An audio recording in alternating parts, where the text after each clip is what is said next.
ஒரு காலத்தில் ஒரு அழகான கிராமத்தில் குட்டி யானை ஒன்று இருந்தது. அதன் பெயர் தம்பி. தம்பிக்கு ஒரே ஆசை, வானத்தில் பறக்க வேண்டும். ஒரு நாள் தம்பி காட்டில் நடந்து செல்லும்போது ஒரு அழகான வண்ணத்து பூச்சியை பார்த்தது. அந்த வண்ணத்து பூச்சி மிகவும் அழகாக இருந்தது. மேலும் அது காற்றில் இலகுவாக பறந்து கொண்டிருந்தது. தம்பிக்கு வண்ணத்து பூச்சியை கண்டவுடன் மிகவும் ஆச்சரியமாக இருந்தது. தம்பி அந்த வண்ணத்து பூச்சியை பின்தொடர்ந்தது. வண்ணத்து பூச்சி ஒரு பெரிய மலரின் மீது அமர்ந்தது. தம்பி அதன் அருகில் சென்று, "நீ எப்படி பறக்கிறாய்?" என்று கேட்டது. வண்ணத்துப் பூச்சி சிரித்துக்கொண்டே, "நான் என்னுடைய இறக்கைகளால் பறக்கிறேன். உனக்கு பறக்க வேண்டுமானால் உனக்கு இறக்கைகள் வேண்டும்" என்று சொன்னது. தம்பிக்கு வருத்தமாகிவிட்டது. "எனக்கு இறக்கைகள் இல்லையே" என்று ஏக்கத்துடன் வண்ணத்துப் பூச்சி தம்பியை தேற்றி, "கவலைப்படாதே நண்பா, உன்னால் வேறு பல விஷயங்களை செய்ய முடியும்.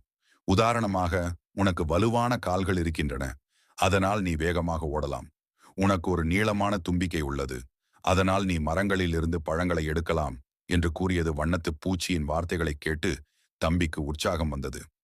"ஆம், நீ சொல்வது சரிதான்" என்று மகிழ்ச்சியுடன் சொன்னது. அன்றிலிருந்து தம்பி பறக்க வேண்டும் என்ற ஆசையை விட்டுவிட்டு தனது பலமான கால்களையும் நீண்ட தும்பிக்கையையும் கொண்டு காட்டில் புதிய விஷயங்களை கற்றுக்கொண்டது. அது ஓடி விளையாடி புதிய நண்பர்களை சந்தித்தது.